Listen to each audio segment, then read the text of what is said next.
What's going on, fishy friends? Rich here, Rich's Fishes, and today I wanted to give the 6+ month update on my red cherry shrimp tank. Stick around.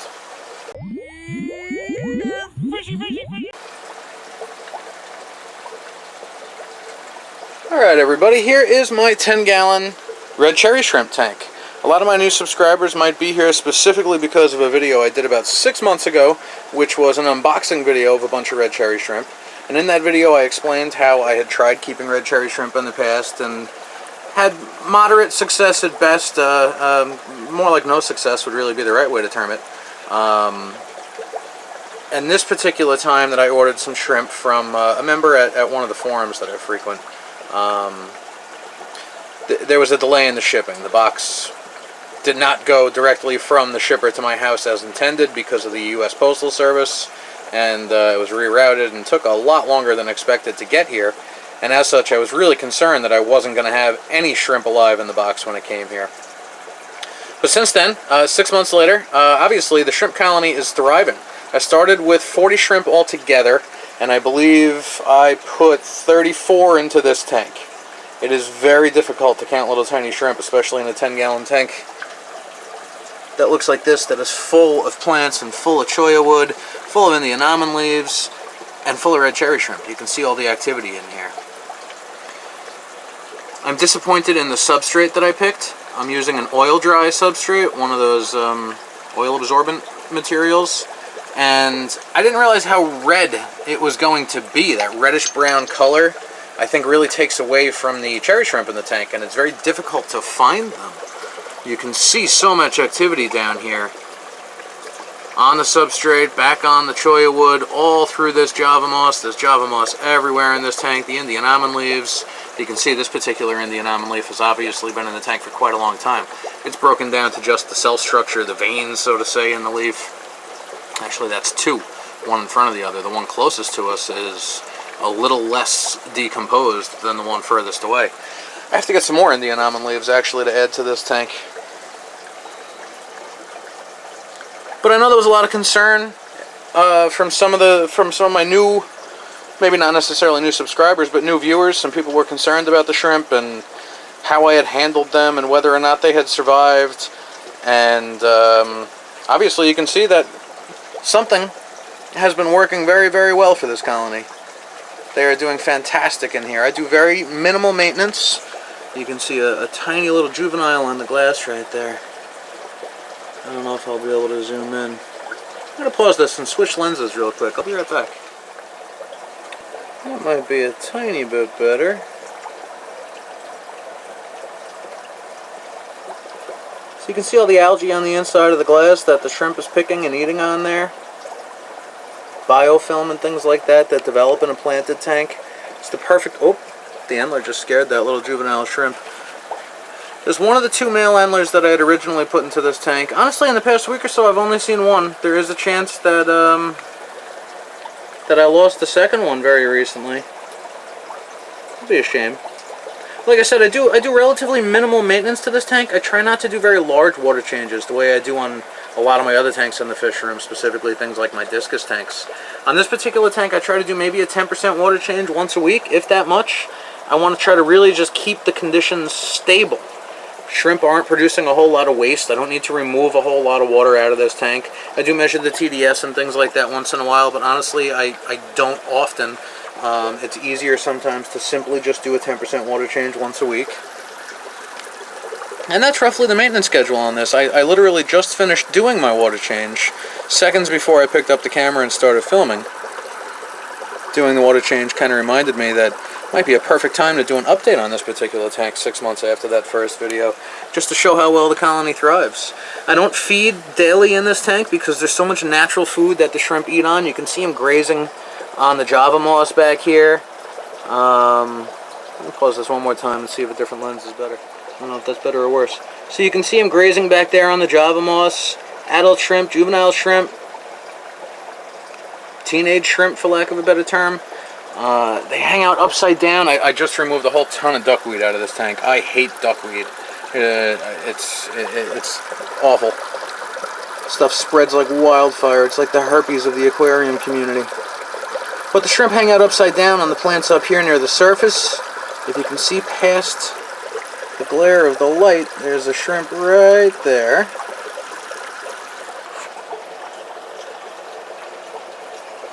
There's one hanging out on the corner of the tank. Maybe. I'm not going to focus on that. But I love sitting here, and the longer you look, the more you realize how much activity is really going on in this tank. At a quick glance from far away, doesn't really look like much. You see the one endler swimming around, and then the more you look, the more you realize, look at that, there's a little activity over there on the glass, some activity down there on the substrate, all over the plants over here. And the further back you go, the more and more you find. And I'm going to go ahead and grab the feeding dish and put some food in here and set up the tripod maybe and sort of show the shrimp converging on some food. Now before I do that, let's also talk about the fact that I put a couple of other shrimp into a few different tanks in my fish room. I had added 3 shrimp to this tank down here, which currently houses a whole bunch of endlers and a whole lot of Java moss there in the middle of the tank. There are far fewer shrimp in this tank. I'm honestly not sure if they haven't reproduced as rapidly in this tank, or if the endlers are snacking on the cherry shrimp perhaps, which is definitely a possibility. Matter of fact, I don't see a single shrimp in here right now, but there's so much activity from the endlers you can kind of get blindsided. Over here I think I also put 3 shrimp. What do you think about that? If I did 3, maybe I only put 31 into this tank to begin with. Anyway, the population has exploded up there. I also put 3 into this 10-gallon tank over here, which is currently housing that epistogramma. And initially, obviously, there was not an epistogramma in a tank with cherry shrimp. That was a recent move over here. I had not seen any reproduction of shrimp happening in this tank whatsoever since I added the first 3. Now, there's a chance I just added 3 males, because as you can see, there is still at least 1 shrimp that's alive in this tank. Again, I don't see all that much activity, but there could be at least 1 or 2 more in the Java moss there. But since I've really never seen any more than 1, 2, maybe 3 at the most in this tank at one time, I have to wonder if I could have potentially put 3 males into this tank. And I'm surprised beyond all belief that the epistogramma hasn't picked off whatever cherry shrimp might be left in this tank, if it's only that 1 or more. And that's actually a pretty vibrant red one. Camera's having trouble focusing on it, but you can tell it's eating that biofilm, that algae off the side of the glass there. I don't go out of my way to feed the shrimp specifically in this tank. I don't go out of my way to feed the shrimp specifically in this tank. I do in this tank because I consider this my shrimp-only tank, despite the fact that there is the 1 endler in there. Then I also put 3 red cherry shrimp into this 10-gallon tank, which was in a different position in my fish room at first. I just finished doing some maintenance on this tank. That's why it's so hazy right now. There's duckweed floating everywhere. And I recently moved this tank from one position in my fish room to another and committed some kind of catastrophe. I wasn't paying attention, I think, filling the tank back up to the temperatures, and I think I shocked the fish that were in here. I watched neon tetras die one after another. And I personally find neon tetras to be a very sensitive fish. They're not necessarily difficult to keep, but it's difficult to find healthy neon tetras. And I watched the neon tetras die one by one and thought for sure the cherry shrimp were gonna end up being goners too, because they're quite sensitive. Lo and behold, the colony of cherry shrimp in this tank is still thriving. They're back there hanging out on some of that detritus, some of that mulm that I let build up. It's kind of decaying driftwood and stuff like that. They love grazing back here on this wall O algae. I purposely don't clean the glass on this tank because the shrimp like picking at it.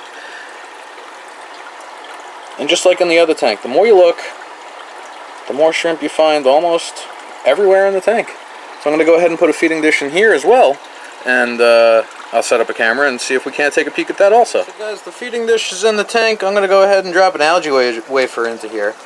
I honestly don't typically feed them algae wafers. I do have some ebby shrimp food or something like that that I feed more often, but I got algae wafers nearby, so I'm going to use those. And it looks like a couple of shrimp might already be finding the fact that there's food in there and starting to converge. And slowly but surely they'll swarm this thing. I hope this is coming out right on camera.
Alright guys, here we are in the other 10-gallon tank. I just dropped an algae wafer in. I couldn't find the feeding dish. Not sure where I put it last. But I just put the algae wafer in a couple of seconds ago, and it looks like we got our first visitor on it right now. Oh, am I not going to be able to zoom in?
Shrimp in this tank converging over here on this algae wafer.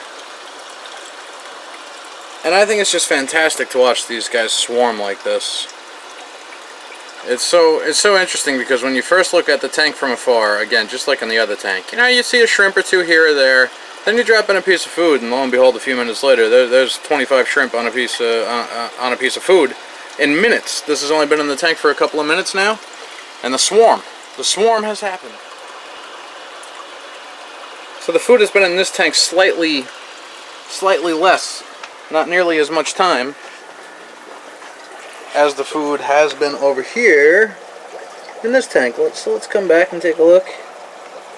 And you can see there's just a ton of shrimp chowing down.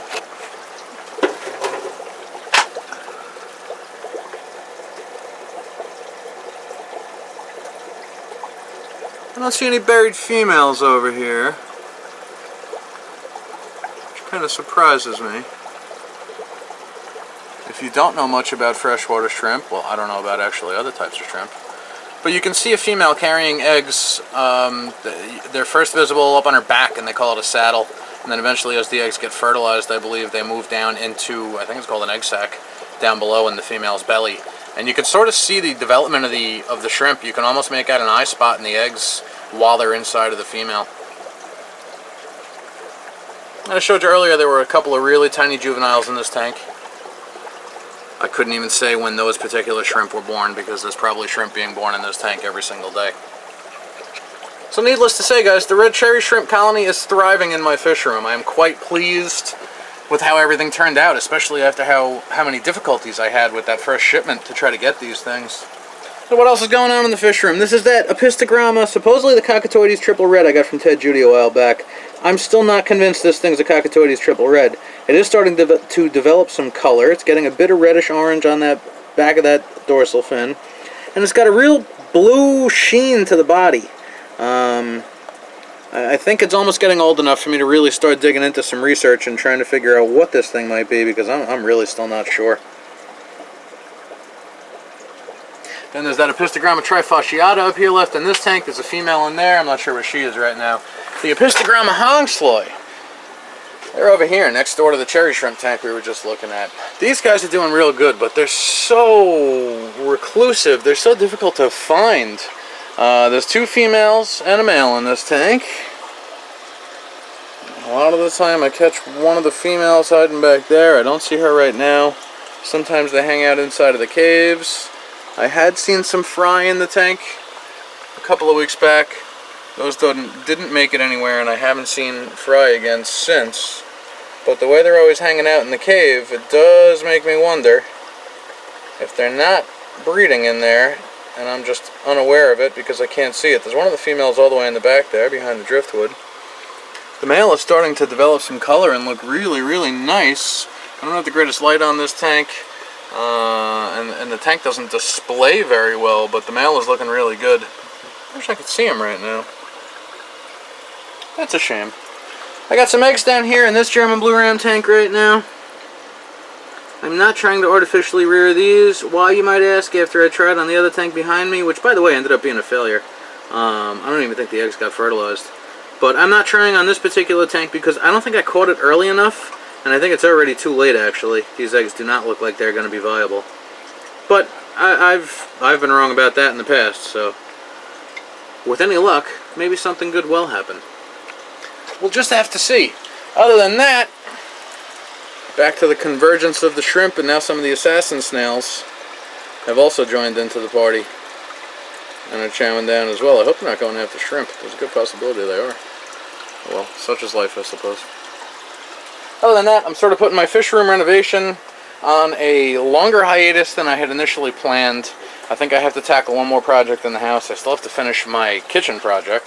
That's been ongoing for a couple of weeks now. I wasn't able to really get any work done this past weekend as my youngest daughter was baptized and we had to throw a big party, do all the family stuff. So that took up a good majority of my weekend. And it's a shame because the weather here in New York was phenomenally nice. It was like 60-something degrees last weekend in the middle of February. So I haven't had a chance to finish the kitchen project. I got to get back to that and finish it. And then I think I got to tackle a bathroom in the house, guys. So the fish room renovation might have to get held up a little bit longer than I had initially hoped. But like I've said in the past, I take time, I plan, I think, and hopefully I come up with a good plan in the end, and it's worthwhile. And I'm happy that I waited and didn't jump into it feet first earlier on in the game, and really thought about it and planned everything out. And in the end, the plan goes out the window and I fly by the seat of my pants anyway. But hopefully I'll be glad I didn't do the project earlier and it was worth waiting. And I'll discuss the reasons why maybe on another time. Anyway, guys, thanks for watching. Comment, rate, subscribe. Let me know what you think. Thank you to all my new subscribers. Tell a friend about the channel. Follow me right here on YouTube. Subscribe, subscribe, subscribe, subscribe. Say that 3 times fast, right? Later, guys.